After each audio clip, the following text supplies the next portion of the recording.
Hello student, स्वागत है learn chemistry में। और बेटा आज का हमारा टॉपिक रहेगा वेपर प्रेशर। आपको पता है हम सॉल्यूशन चैप्टर कर रहे हैं और हमने उसमें से कुछ टॉपिक कर लिए हैं, तो आज हम पढ़ेंगे वेपर प्रेशर और साथ में करेंगे राउल्ट्स लॉ। अगर आपने अभी तक चैनल को सब्सक्राइब नहीं किया है तो चैनल को सब्सक्राइब करें और शेयर करें अपने उन फ्रेंड्स के साथ जो तैयारी कर रहे हैं बोर्ड के एग्जाम की या फिर नीट के एग्जाम की या फिर किसी भी कॉम्पिटिटिव एग्जाम जैसे सीयूटी या आईएटी की। हम आपके साथ जुड़े हैं थ्रू आउट द ईयर और आपको पूरा सिलेबस कराएंगे क्लास 12th का as well as class 11th का। तो चलिए स्टार्ट करते हैं आज की वीडियो। ये हमारा वेपर प्रेशर। वेपर प्रेशर देखो नाम से समझ में आ रहा है, वेपर का प्रेशर। वेपर कैसे बनी होगी? किसी लिक्विड से वेपर बनी होगी। जब हम किसी लिक्विड को, मान लो एक कंटेनर है और हमारे पास यहाँ पर क्या है, कोई प्योर सॉल्वेंट है, ठीक है, वो रखा हुआ है, राइट। मैं इसको कवर कर देती हूँ, मैंने इसको कवर किया हुआ है क्योंकि अगर कवर नहीं करेंगे तो वेपर्स बाहर निकल जाएंगे। टेम्परेचर राइज होता है, ठीक है। तो ये जो अगर ये जो सॉल्वेंट है ये अगर वोलेटाइल है, अगर इसकी नेचर है वेपर में कन्वर्ट होने की, तो क्या होगा, यहाँ पर वेपर्स आने लगेंगी, ठीक है। अब ये जो वेपर्स हैं, वेपर्स कहाँ से आई? इस लिक्विड से ही आई ना। तो ये इस लिक्विड के ही मॉलिक्यूल हैं लेकिन वेपर फेज में है। तो आप ये कह सकते हैं कि ये सॉल्वेंट यहाँ लिक्विड फेज में है और यहाँ वेपर फेज में है। जब वेपर बनेगी तो कुछ टाइम बाद इस वेपर फेज और लिक्विड फेज के बीच में एक इक्विलिब्रियम स्टैब्लिश हो जाएगा और उस टाइम पर जो ये वेपर मॉलिक्यूल इस सरफेस पर जो प्रेशर लगाएंगे, that pressure is called vapour pressure. ये बात समझ में आई? At equilibrium when vapour molecule है ना exert a pressure on the surface of the liquid, on the surface of the pure solvent is called vapor pressure। Clear है? ये हमारा वेपर प्रेशर होता है। लेकिन जो हम वेपर प्रेशर कैलकुलेट करते हैं एक स्पेसिफिक टेम्परेचर पर देखते हैं, क्योंकि टेम्परेचर बढ़ाएंगे तो वेपर प्रेशर फिर चेंज हो जाएगा।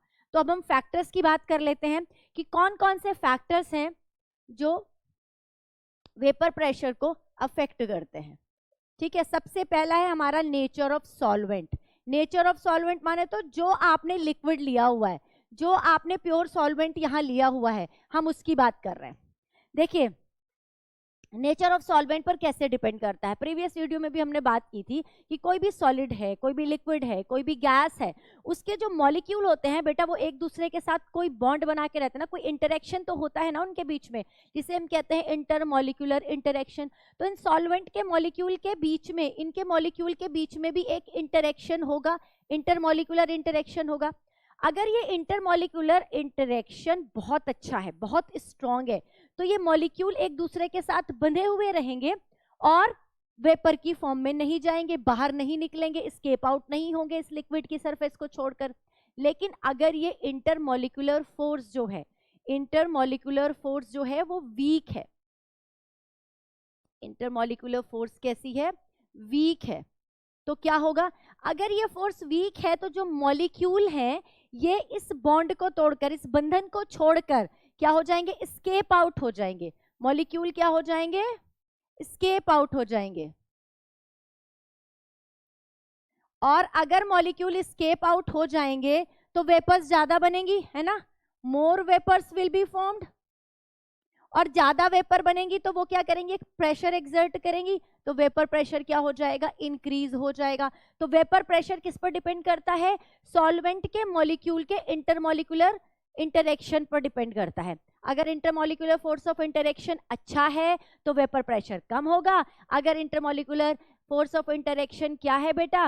वीक है, तो वेपर प्रेशर क्या होगा? ज्यादा होगा। क्लियर हो गई ये बात? समझ में आ गई? तो नेचर ऑफ लिक्विड पर डिपेंड करता है। दूसरा टेम्परेचर पर डिपेंड करता है। एक स्पेसिफिक टेम्परेचर पर, एक पर्टिकुलर टेम्परेचर पर कुछ सर्टेन वेपर यहाँ पर प्रेशर क्रिएट करेंगे जिसको हम वेपर प्रेशर कह रहे हैं। लेकिन अगर आप जब टेम्परेचर बढ़ाओगे, आपने क्या किया? टेम्परेचर बढ़ाया, तो टेम्परेचर बढ़ाने पर मॉलिक्यूल का जो होगा काइनेटिक एनर्जी इंक्रीज हो जाएगी, काइनेटिक एनर्जी इंक्रीज हो जाएगी। इनके बीच के जो बॉन्ड है वो भी लूज हो जाएंगे, जो इंटरेक्शन होगा वो भी लूज हो जाएंगे और ज्यादा मॉलिक्यूल क्या होंगे? स्केप आउट होंगे। ज्यादा मॉलिक्यूल स्केप आउट होंगे इसकी सरफेस को छोड़कर, तो वेपर प्रेशर क्या होगा, इंक्रीज हो जाएगा। Got it? अब ये बात अगर आपको समझ में आ गई है कि जो वेपर प्रेशर है दो चीजों पर डिपेंड कर रहा है, नेचर ऑफ सॉल्वेंट पर और टेम्परेचर पर, तो बेटा एक क्वेश्चन पूछ रही हूं आपसे, आप कमेंट बॉक्स में इसका आंसर करेंगे। हमारे पास दो सॉल्वेंट है, एक है इथाइल अल्कोहल, अल्कोहल को तो आपने पढ़ा ही होगा, अल्कोहल को तो आप जानते हैं, इथाइल अल्कोहल है, और दूसरा है हमारे पास डाइमिथाइल ईथर। ठीक है, दोनों अलग अलग सॉल्वेंट है, दोनों की अलग अलग नेचर है। आपको बताना है कि इन दोनों में से किसका वेपर प्रेशर ज्यादा होगा, किसका वेपर प्रेशर ज्यादा होगा, इसका आंसर करेंगे आप कमेंट बॉक्स में। ठीक है, तो वेपर प्रेशर की हमने बात कर ली और वेपर प्रेशर के फैक्टर्स की बात कर ली। अब हम बात करेंगे वेपर प्रेशर ऑफ सॉल्यूशन। ये तो मैंने आपको vapour pressure of any liquid या एनी सॉल्वेंट बताया था, लेकिन अगर हम सॉल्यूशन बनाते हैं, यानी कि अगर किसी सॉल्वेंट के अंदर हम सॉल्यूट ऐड करेंगे, तब वेपर प्रेशर पर क्या इफेक्ट पड़ेगा, उसको डिस्कस करते हैं। देखिए, यहां पर हम बात करेंगे उस सॉल्यूशन की, वेपर प्रेशर ऑफ सॉल्यूशन। तो हम यहां पर दो सॉल्यूशंस को डिस्कस करेंगे। पहला सॉल्यूशन है हमारा कि जब हमने क्या किया है, सॉलिड हमारा सॉल्यूट है और लिक्विड हमारा सॉल्वेंट है, यानी कि सॉलिड इन लिक्विड की बात करेंगे। ये हमारा एक सॉल्यूशन बन गया जिसमें हमने सॉलिड को लिक्विड में डिसॉल्व किया है। दूसरा सॉल्यूशन है हमारा लिक्विड इन लिक्विड।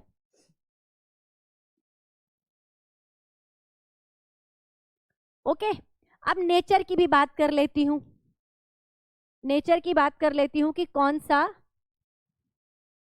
वोलेटाइल है, कौन सा नॉन वोलेटाइल है। जो सॉलिड मैंने यहां पर मिक्स किया है, जो सॉलिड मिक्स किया है बेटा, वो नॉन वोलेटाइल नेचर का है, नॉन वोलेटाइल नेचर का है।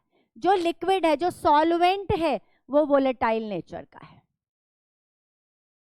नॉन वोलेटाइल सॉलिड को वोलेटाइल लिक्विड के अंदर डालेंगे तो जो ये सॉल्यूशन बनेगा उसके वेपर प्रेशर क्या होगा। देखिए, नॉन वोलेटाइल सॉलिड क्या होता है। अब देखो, वोलेटाइल सॉलिड, वोलेटाइल जो चीजें होती हैं, वोलेटाइल का मतलब उनके मॉलिक्यूल स्केप आउट होकर वेपर बना लेंगे। नॉन वोलेटाइल में ऐसा नहीं होता, उनके बीच का इंटरेक्शन, इसका मतलब काफी स्ट्रांग होता है, मॉलिक्यूल छोड़कर नहीं जाते और वेपर्स नहीं बनाते। तो in case of non volatile solid, for example हमने NaCl यूज कर लिया, या हमने ग्लूकोज डाल दिया, हमने यूरिया डाल दिया, हमने सुक्रोज डाल दिया, इनमें से कुछ भी डाल दिया और वोलेटाइल लिक्विड है, मान लो मेरे पास वाटर है। चलिए, अब मैंने क्या किया, वाटर को, यही मैं मान लेती हूं कि ये मेरा वो सॉल्यूशन है जिसमें क्या है, वाटर है और इसके अंदर नॉन वोलेटाइल सॉलिड प्रेजेंट है, नॉन वोलेटाइल सॉल्यूट प्रेजेंट है, राइट। अब क्या होगा, अगर मैं इस सॉल्यूशन को ऑब्जर्व करती हूं, मेरे पास प्योर सॉल्वेंट है, मतलब प्योर वाटर है, ठीक है, प्योर वाटर है जो कि वोलेटाइल है नेचर में, और अगर उसका मैं वेपर प्रेशर देखूं तो कुछ मुझे यहां पर वेपर प्रेशर मिलेगा। मुझे क्या मिलेगा, कुछ वेपर प्रेशर मिलेगा। किसका वेपर प्रेशर है, ये वाटर का, प्योर सॉल्वेंट का वेपर प्रेशर है। अब मैंने इसके अंदर क्या डाल दिया बेटा, नॉन वोलेटाइल सॉल्यूट डाल दिया। ये मेरा सॉल्यूशन है, इसको मैं सॉल्यूशन नाम दे देती हूँ, और ये हमारा प्योर सॉल्वेंट है। हमने इसके अंदर क्या डाल दिया, नॉन वोलेटाइल सॉल्यूट डाल दिया, NVS डाल दिया। तो अब क्या होता है, एक स्टेटमेंट है कि जो सॉल्यूशन का वेपर प्रेशर है, सॉल्यूशन का जो वेपर प्रेशर है वो कम होता है सॉल्वेंट के वेपर प्रेशर से, in case of when non volatile solid is dissolved in volatile liquid. इसका रीजन क्या है, रीजन देखेंगे इसका। इसका रीजन होता है सरफेस एरिया। इसका रीजन क्या होता है बेटा, सरफेस एरिया। जो लिक्विड सरफेस होती है, जो लिक्विड सरफेस होती है, ये हमारा प्योर है, ये इसका सरफेस एरिया है, यहां से मॉलिक्यूल स्केप आउट हो रहे हैं, राइट। लेकिन यहां पर क्या हो रहा है, जब हमने सॉल्यूशन बना दिया तो बीच बीच में बेटा सॉल्यूट के पार्टिकल भी आ रहे हैं, बीच बीच में सॉल्यूट के पार्टिकल भी प्रेजेंट है। तो ये पार्टिकल क्या कर रहे हैं, लिक्विड के सरफेस एरिया को, प्योर सॉल्वेंट के लिक्विड जो सरफेस एरिया है उसको कम कर रहे हैं। भाई यहाँ पे पूरा सरफेस एरिया मिल रहा था, सारे मॉलिक्यूल वोलेटाइल थे, जा रहे थे ऊपर और वेपर्स बना रहे थे, वेपर्स ज्यादा बन रही थी, वेपर प्रेशर क्रिएट कर रहे थे, उसे हम वेपर प्रेशर कह रहे थे प्योर सॉल्वेंट का। बट इन दिस केस जब नॉन वोलेटाइल सॉल्यूट आपने ऐड कर दिया तो बीच बीच में नॉन वोलेटाइल सॉल्यूट आ गया, जिसकी वजह से सरफेस एरिया कम हो गया। अब कम मॉलिक्यूल वेपर बनाएंगे और जब वेपर कम होगी तो वेपर प्रेशर भी बेटा कम होगा। ये क्लियर हो गया? Why vapour pressure of solution is less than the vapour pressure of pure solvent. ठीक है, इसे कहते हैं lowering of vapour pressure. Lowering of vapour pressure हो जाता है when non volatile solute is added in volatile solvent. I think आपको ये चीज क्लियर हो गई होगी, राइट? अगला हम लिक्विड हम बात करते हैं। सॉल्यूशन कौन सा ले रहे हैं आपकी बार? लिक्विड इन लिक्विड की बात कर रहे हैं। लिक्विड इन लिक्विड की बात कर रहे हैं। लिक्विड इन लिक्विड में क्या होगा? When both component are volatile, दोनों component क्या हैं? volatile हैं। both components are volatile। कौन कौन से? सॉल्यूट भी हमारा, ये लिक्विड भी volatile है, ये लिक्विड भी volatile है। तो जो पार्शियल प्रेशर होगा सॉल्यूशन का, वेपर प्रेशर जो होगा वो सॉल्यूशन का, वो इन दोनों के पार्शियल प्रेशर के सम के बराबर होगा, क्योंकि दोनों वेपर प्रेशर क्रिएट करेंगे। सॉल्यूट के पार्टिकल भी वेपर बना रहे हैं। सॉल्यूट मेरा यहाँ पे ये लिक्विड है जो कि वोलेटाइल है, सॉल्वेंट भी लिक्विड है जो कि वोलेटाइल है। दोनों वोलेटाइल हैं, दोनों के पार्टिकल वेपर बनाएंगे, तो जो वेपर प्रेशर होगा वो दोनों के पार्शियल प्रेशर के सम के बराबर होगा, अकॉर्डिंग टू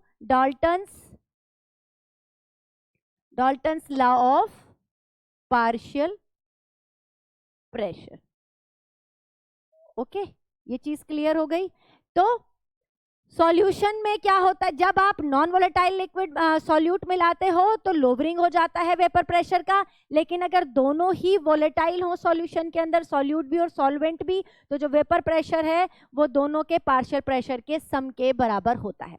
इसको और अच्छे से एक्सप्लेन करने के लिए राउल्ट ने एक लॉ दिया जिसे हम राउल्ट्स लॉ कहते हैं। जल्दी से आप इसका स्क्रीनशॉट लीजिए, फिर हम करते हैं राउल्ट्स लॉ को डिस्कस। अब डिस्कस करते हैं राउल्ट्स लॉ को। राउल्ट्स लॉ क्या कहता है? राउल्ट्स लॉ एक्सप्लेन क्या कर रहा है? वेपर प्रेशर को ही एक्सप्लेन कर रहा है। ये कह रहा है फॉर एनी सॉल्यूशन, कोई भी सॉल्यूशन आपने बनाया हो, चाहे आपने सॉलिड को लिक्विड में डाला हो या लिक्विड को लिक्विड में डाला हो, for any solution the vapour pressure of each volatile component in the solution is directly proportional to its mole fraction. जो वोलेटाइल कंपोनेंट है, क्योंकि वोलेटाइल कंपोनेंट ही तो बेटा वेपर प्रेशर क्रिएट करेंगे, वही तो वेपर बनाएंगे, तो जो वोलेटाइल कंपोनेंट है सॉल्यूशन के अंदर वो डायरेक्टली प्रोपोर्शनल होगा किसके? मोल फ्रैक्शन के। देखते हैं, हमने दो लिक्विड की बात करी थी, दो तरह के सॉल्यूशन की बात करी थी, सॉरी। एक सॉल्यूशन में दोनों कंपोनेंट वोलेटाइल थे और दूसरे सॉल्यूशन के अंदर एक कंपोनेंट नॉन वोलेटाइल था और दूसरा वोलेटाइल था। तो अब पहले हम बात करते हैं when both the component are volatile.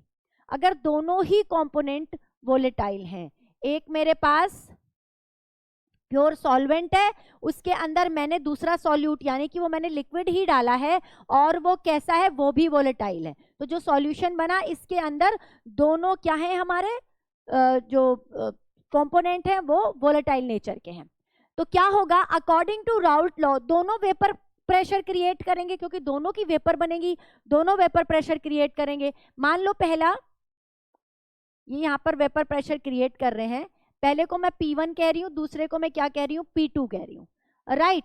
और इनका अमाउंट यहाँ पे भी प्रेजेंट है ना, लिक्विड के अंदर ही प्रेजेंट है। हमने क्या कहा था कि भाई ये जो लिक्विड फेज है और जो वेपर फेज है इसके बीच में इक्विलिब्रियम आ जाएगा, तो वेपर फेज के अंदर भी ये दोनों चीजें प्रेजेंट है, दोनों कंपोनेंट प्रेजेंट है, और लिक्विड फेज के अंदर भी दोनों कंपोनेंट प्रेजेंट है। तो वेपर फेज में जो प्रेशर है वो लिक्विड फेज में प्रेजेंट मोल फ्रैक्शन के प्रोपोर्शनल है, राइट। तो partial pressure of vapour pressure of first component is proportional to the mole fraction of its mole fraction in liquid, right. Proportionality को हटाने के लिए इट इज पी नॉट। क्या है यहाँ पर? P not. P not is the vapour pressure of pure solvent, right. जब ये अकेला है, जब ये दोनों लिक्विड अकेले हैं तो ये क्या वेपर प्रेशर बना रहे हैं, वो इनका प्योर वेपर प्रेशर होगा, vapour pressure of pure form, ठीक है। और ये सॉल्यूशन के अंदर वेपर प्रेशर है। इन दोनों चीजों को आप समझ पा रहे हो ना। प्योर कंपोनेंट का बेटा ये जो पी नॉट है ये प्योर कंपोनेंट का वेपर प्रेशर है जब प्योर था, और P1 कब है, जब दो को मिलाया है तब क्या वेपर प्रेशर ये क्रिएट कर रहा है। इसी तरह दूसरा भी हमारा कंपोनेंट वोलेटाइल है, ये वेपर प्रेशर क्रिएट करेगा जिसको हम P2 कह रहे हैं, और इसका मोल फ्रैक्शन लिक्विड में प्रेजेंट है उसको हम X2 कह रहे हैं। यहाँ पे प्रोपोर्शनैलिटी को हटाएंगे तो P2 not X2। P2 not क्या है, प्योर कंपोनेंट का बेटा क्या है, वेपर प्रेशर है। अब अकॉर्डिंग टू डाल्टन्स लॉ हमने कहा था कि अगर दोनों कंपोनेंट वोलेटाइल हैं तो वहां पे डाल्टन का लॉ लगेगा। वो क्या कहेगा, total vapour pressure is equal to the sum of their partial pressure. Clear है। अब P1 और P2 की वैल्यू यहां अगर रख दें, P1 not X1 plus P2 not X2, यहां तक समझ में आ रही है। और x को मैंने क्या कहा, x क्या है यहाँ पे, मोल fraction of each component. Clear है, क्या है बेटा, मोल fraction of each component.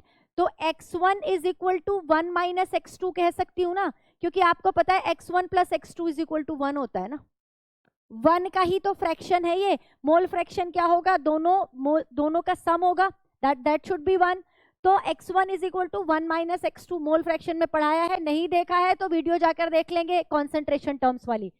P2 okay. अब x1 की वैल्यू यहां से अगर मैं रखूं तो क्या आएगी, P1 not 1 minus x2 plus P2 not x2। बताओ ये समझ में आ रही है। इसको हम आगे भी ऐसे कर सकते हैं, Pt is equal to P1 not minus P1 not x2 plus P2 not X2। बताइए ये चीज समझ में आ रही है बेटा, यहां तक कोई डाउट है आपको। अब क्या कर रहे हैं हम, यहां से P2 नॉट को इस वाले इक्वेशन यहां पर कॉमन ले लेंगे, P1 not minus sorry X2 को कॉमन लेंगे,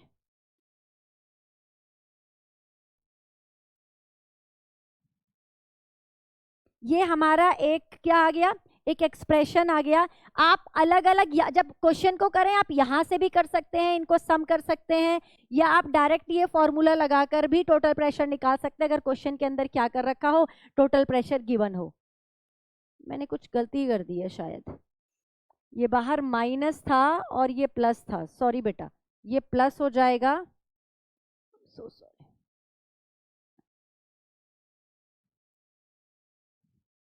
बाहर माइनस था ना, तो ये हो जाएगा x2 को हमने कॉमन लिया and that P2 not minus P1 not, this will be the expression. ये एक्सप्रेशन आएगा बेटा, नोट कर लेंगे। अच्छा यहां से एक चीज और आती है कि जो टोटल प्रेशर होता है वो किसी एक कंपोनेंट के मोल फ्रैक्शन के बराबर होता है। मतलब जब आप वो लिखते हो, एक्सप्रेशन लिखते हो, तो उस एक्सप्रेशन में आपको एक का मोल फ्रैक्शन मिलेगा।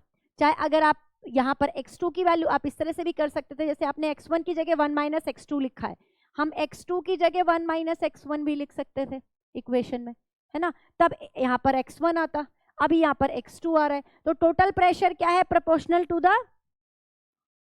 मोल fraction of any one component. ये एक एग्जाम में बेटा MCQ में आया था, इसको स्टार कर लेंगे। तो ये हमने बात करी उस सॉल्यूशन की जहां पर हमारे पास दोनों ही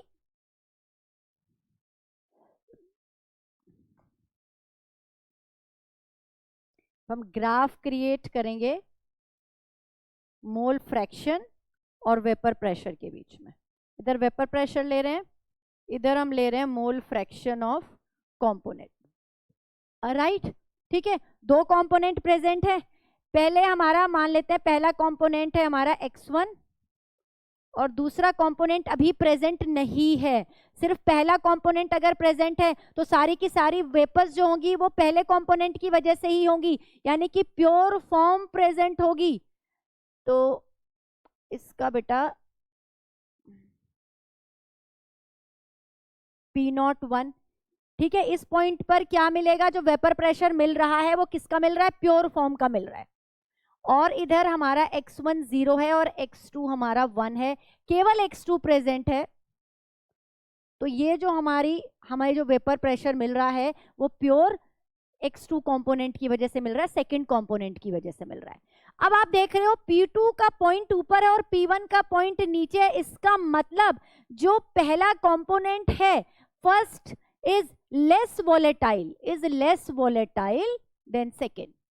कम वोलेटाइल है तभी तो बेटा इसकी वेपर कम बन रही है ना, इसका वेपर प्रेशर कम है, ये ज्यादा वोलेटाइल है, इसका वेपर प्रेशर ज्यादा है। अब x1 क्या है, 1 है और धीरे धीरे क्या हो रहा है, कम हो रहा है। और x2 यहां पर 0 है, लेकिन x2 क्या है, धीरे धीरे क्या हो रहा है, बढ़ रहा है। x1 धीरे धीरे क्या हो रहा है, इस साइड बढ़ रहा है। ये बात क्लियर हो रही है, ये बात समझ में आ रही है। x1 धीरे धीरे इस साइड बढ़ रहा है, तो ये प्रेशर P1 क्रिएट कर, ये P1 की लाइन है और ये P2 की लाइन है। और इन दोनों को अगर मैं मिला दूं, इन दोनों लाइनों को अगर मैं मिला दूं तो मुझे टोटल प्रेशर की लाइन मिल जाएगी।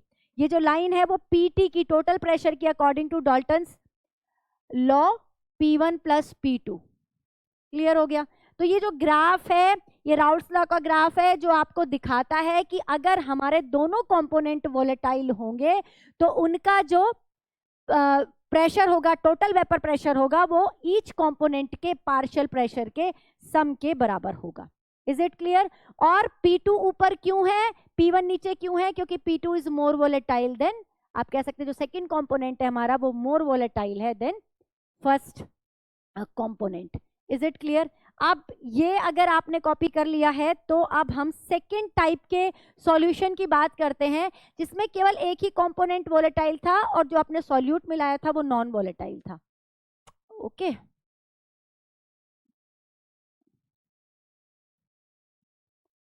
सॉल्यूट कैसा था हमारा, नॉन वोलेटाइल।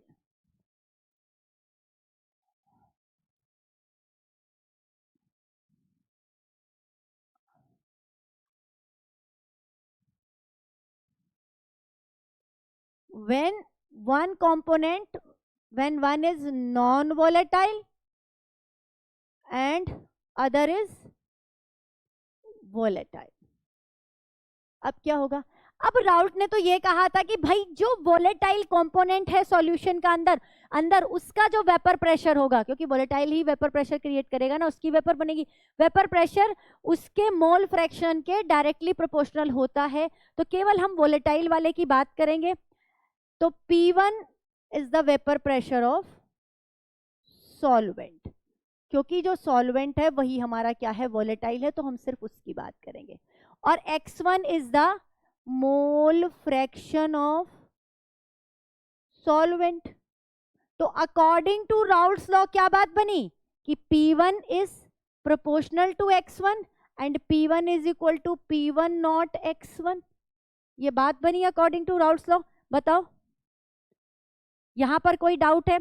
अब इसका ग्राफ कैसे बनेगा, अगर एक कंपोनेंट सिस्टम है आपके पास तो इसका अगर आपको ग्राफ बनाना है तो ग्राफ कैसे बनाएंगे। इधर तो वेपर प्रेशर है बेटा, ठीक है, यहाँ पे मान लो एक ही कंपोनेंट है, स्टार्टिंग में 0 है और ये 1 हो गया, इधर मैं मोल फ्रैक्शन लिख देती हूँ, ठीक है। ये इधर की साइड क्या हो रहा है हमारा, बढ़ रहा है। तो इस साइड जब बढ़ रहा है तो इस धीरे धीरे प्रेशर क्रिएट हो रहा है ना, धीरे धीरे प्रेशर क्रिएट हो रहा है। और यहाँ पे प्योर सॉल्वेंट है, इट्स अ P1 नॉट, क्योंकि कुछ प्रेशर तो हमने बात की थी ना, नॉन वोलेटाइल सॉल्यूट होने की वजह से जो सॉल्यूशन का वेपर प्रेशर है वो कुछ कम हो जाएगा due to the non availability of proper surface area. तो P1 नॉट यहाँ पर क्या है, पूरा का पूरा अगर आपका प्योर है और ये आपका क्या है P1, ये जो लाइन मिल रही है आपको वो P1 की मिल रही है, सॉल्यूशन का वेपर प्रेशर मिल रहा है, right.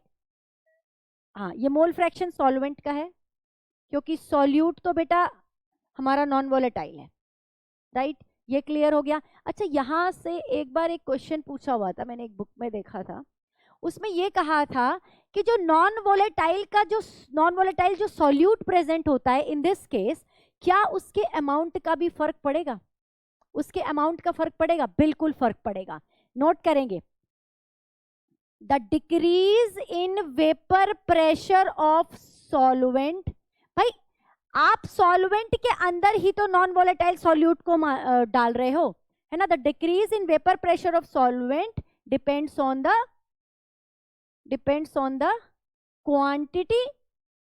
Quantity of non volatile solute. Clear है? ये बात समझ में आ रही है? लेकिन नेचर पर नहीं डिपेंड करता, इररिस्पेक्टिव ऑफ नेचर। कहने का मतलब ये है कि अगर मेरे पास 1 किलो वाटर है, 1 लीटर वाटर है, और उसके अंदर मैंने 1 मोल सुक्रोज डाल दिया, मैंने 1 मोल सुक्रोज डाल दिया, या फिर मैंने 1 मोल ग्लूकोज डाल दिया, ठीक है, वेपर प्रेशर यहां पर सेम रहेगा, decrease in vapour pressure same रहेगा। लोअरिंग हो जाता है ना vapour pressure, non volatile solute डालने पर क्या हो जाता है, वेपर प्रेशर कम हो जाता है। तो इन दोनों केस में डिक्रीज इन वेपर प्रेशर, या आप कह सकते हो lowering in vapour pressure will be same in both the cases, because both are non-volatile in nature and quantity is same। Quantity पर फर्क पड़ता है। क्वांटिटी अगर मैंने ये 2 मोल ले लिया होता बेटा सुक्रोज, तो यहां पर लोअरिंग इन वेपर प्रेशर ज्यादा होता, क्योंकि क्वांटिटी बढ़ गई। नेचर का कोई फर्क नहीं पड़ रहा। आपने 1 मोल सुक्रोज डाला, 1 मोल ग्लूकोज डाला, 1 मोल NaCl डाला, या 1 मोल यूरिया डाला 1 लीटर वाटर में, तो सभी के अंदर जो लोअरिंग ऑफ वेपर प्रेशर होगा वो सेम होगा। I think it's clear to you. हमने बात कर ली राउल्ट्स लॉ की, और राउल्ट्स लॉ के का एप्लीकेशन देखा दोनों ही टाइप के सॉल्यूशन पर, जब दोनों हमारे कंपोनेंट वोलेटाइल हैं और जब एक कंपोनेंट नॉन वोलेटाइल और दूसरा वोलेटाइल है। तो ये हुआ राउल्ट्स लॉ। राउल्ट्स लॉ के बाद हम पढ़ते हैं आइडियल और नॉन आइडियल सॉल्यूशन। इसकी बात करेंगे हम नेक्स्ट वीडियो में। तब तक पढ़ते रहिए ऐसे ही और बढ़ते रहिए। Thank you so much.